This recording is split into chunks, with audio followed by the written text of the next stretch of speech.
பட்டி மண்டபத்துக்கு முடிவு தீர்ப்பு.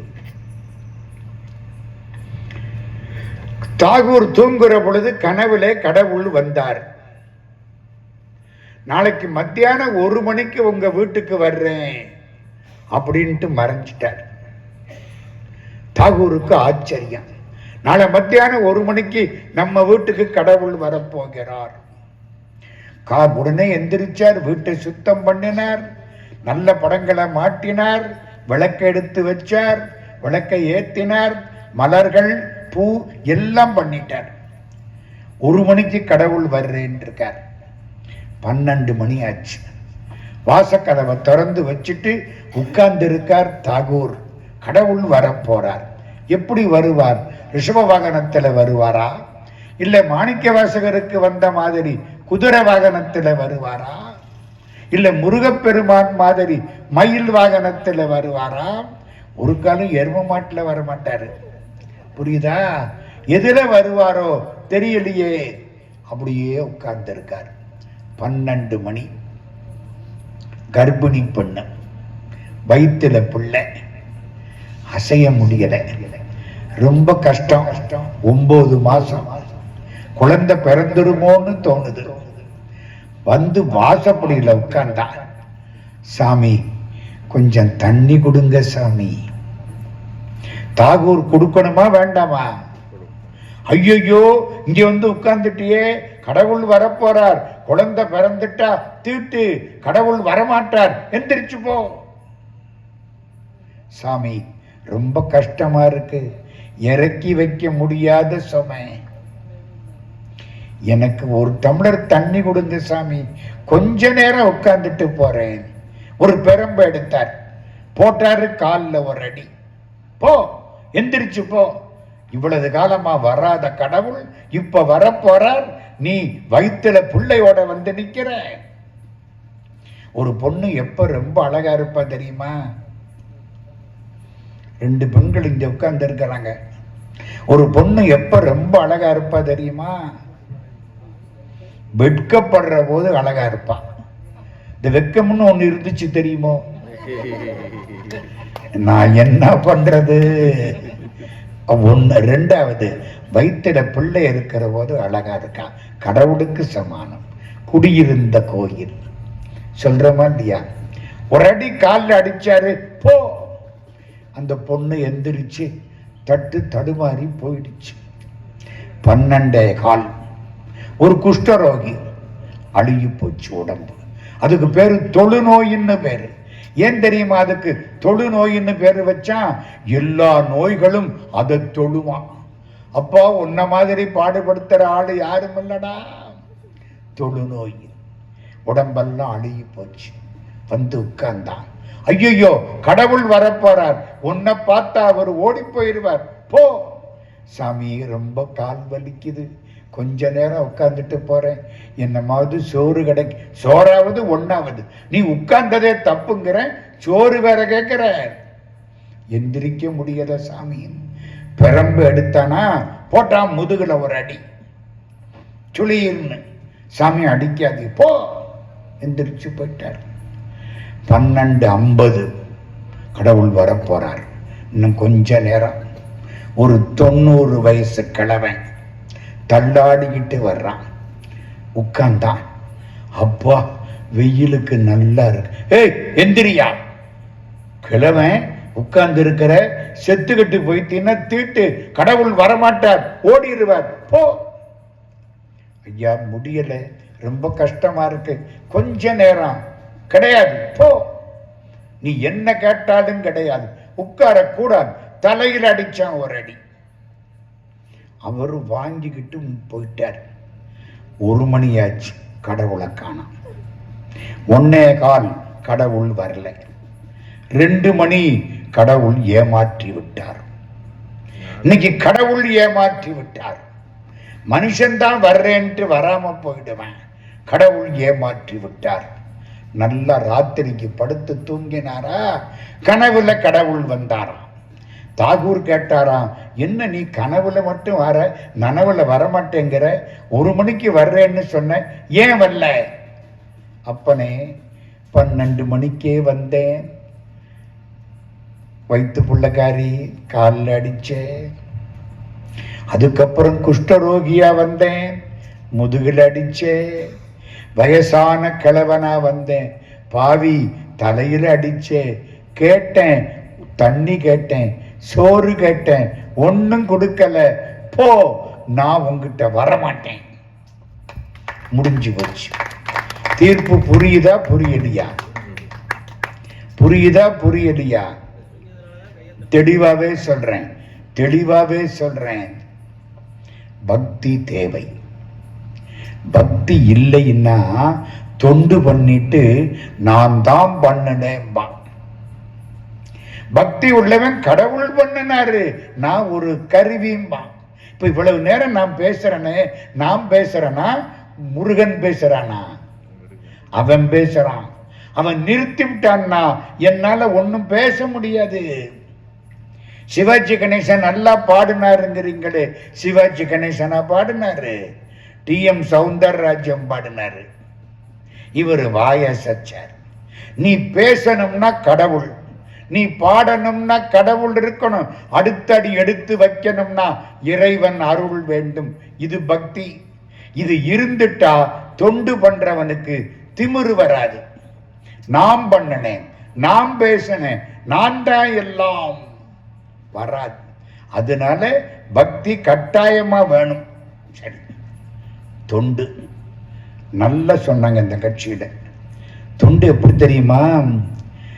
நீ கடவுளிடம் போக வேண்டுமானால் பக்தி செய். கடவுள் உன் வீட்டு வாசப்படிக்கு வர வேண்டுமானால் தொண்டு செய்.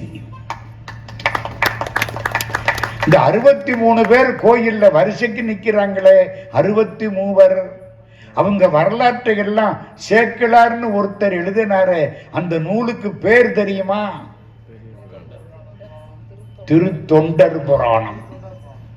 திருத்தொண்டர், அடியார் புராணம் இல்லை, அது பூரா பக்தி. பக்தியின் பாலராகி பரமனுக்காளாம் அன்பர் தத்தமிழ் கூடினார்கள், தலையினால் வணங்குமா போல் அத்தனை பேரும் பக்தர்கள். கண்ணப்ப நாயனார் சொன்னாரே, அதை விட பக்தி உண்டா? பக்தர்கள் பட்டியலுக்கு வச்ச பேர் என்ன? திருத்தொண்டர் புராணம். தமிழ் மக்கள் பார்த்தார்கள், போடா அதுக்கு என்ன தொண்டர் புராணம், பெரிய புராணம். தொண்டர்தம் பெருமை சொல்லவும் பெரிதே, அதனால அதுக்கு பேரு பெரிய புராணம். அப்ப சிவபெருமான் புகழ் என்ன சிறிய புராணமா? அடியார்களோட பார்க்கிற பொழுது, தொண்டு செய்தவர்களோட பார்க்கிற பொழுது மற்றதெல்லாம் சின்ன, தொண்டுதான் பெரியது. திருஞான சம்பந்தர் முடிச்சிட்டேன் அவ்வளவுதான். திருஞான சம்பந்தர் திருமருகல்னு ஒரு ஊருக்கு போனாராம். திருமருகல் கோயிலுக்குள்ள போகணும். கோயில் வலது பக்கம், இந்த பக்கம் சத்திரம். நிக்கிறார். கோயிலுக்குள்ள மேடதாளங்கள் கேட்குது. சத்திரத்துல ஒரு பெண்ணு அழுதுகிட்டு இருக்கா. எங்க போகலாம்?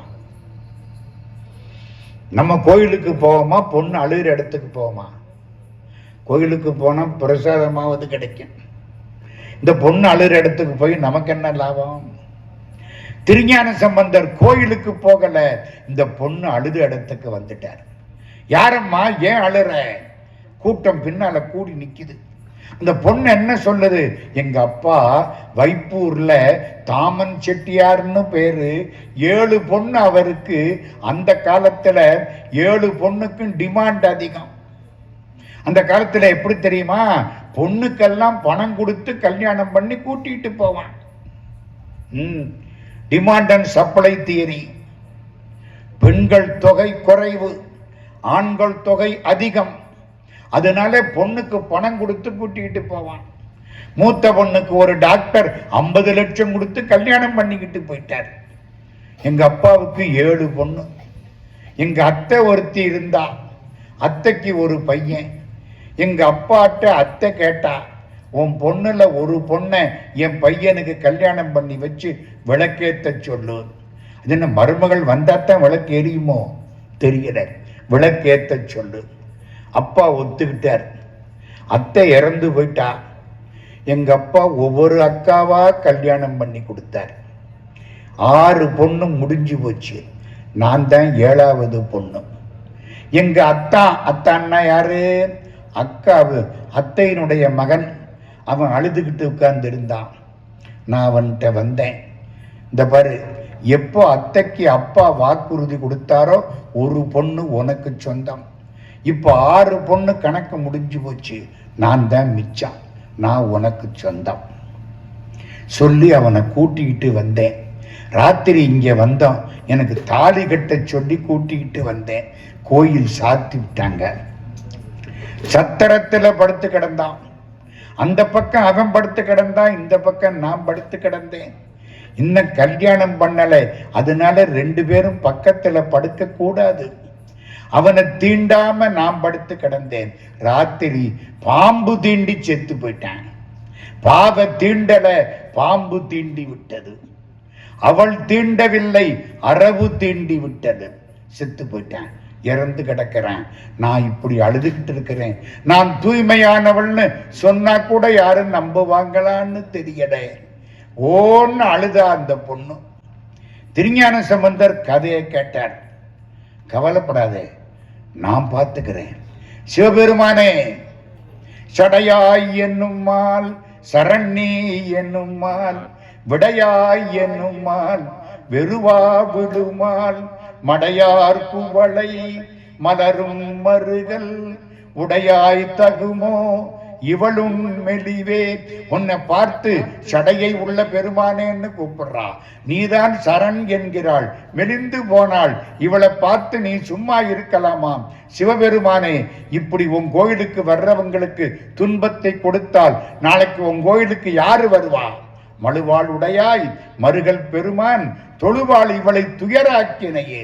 தொழுபவர்களுக்கு துன்பம் கொடுத்தால் உன் கோயிலுக்கு நாளைக்கு யாரு வருவா? ஞானசம்பந்தர் 11 பாட்டு பாடி முடிச்சார். விஷம் இறங்கிட்டு எந்திரிச்சான்.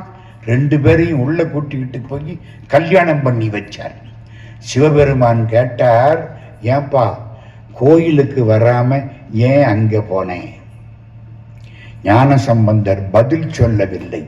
கூடியுள்ள பெருமக்கள் பதில் சொன்னார்கள். கோயிலுக்கு போனால் அவர் சிவத்தை பார்ப்பார். அங்க வந்ததுனால நாங்கள் சிவத்தை அவரிடம் பார்த்தோம். நீ சிவமாக மாற வேண்டுமானால் தொண்டு செய். இல்லைன்னா வாழ்க்கை கிடையாது. பக்தி பண்ணி படைக்க சொன்னான், அது பக்தி. பலனை எண்ணாமல் உழைக்க சொன்னான், அது தொண்டு. பாரதி கீத உபதேசம், பக்தி பண்ணி படை, பலனை எண்ணாமல் உழை. பக்தியும் வேணும், தொண்டும் வேணும். தொண்டு கொஞ்சம் அதிகமா வேணும். அவ்வளவுதான் தீர்க்கம். இருந்து கேட்ட பெருமக்கள் அத்தனை பேருக்கு நன்றி. வீட்டுக்கு போன பெருமக்களுக்கு 2 பங்கு நன்றி. ஏற்பாடு செய்த பெருமக்கள், ஆலயத்தினுடைய அறங்காவலர் குழுவை சேர்ந்த பெருமக்கள் அத்தனை பேருடைய திருவடிகளையும் வணங்கி வாழ்த்தி, என்னையும் ஒருவனாக்கி இருங்கடல் சென்னையில் வைத்த சேவக போற்றி என்ற திருவாசகத்தை நினைவு செய்து நெஞ்சத்தே நின்று நிறைவு தரும் மீனாட்சி கஞ்சமலர் சேவடிக்கு கைகூப்பி தெண்டனிட்டு இந்த பெருமக்களை வாழ்த்தி அமைகிறோம். நன்றி, வணக்கம்.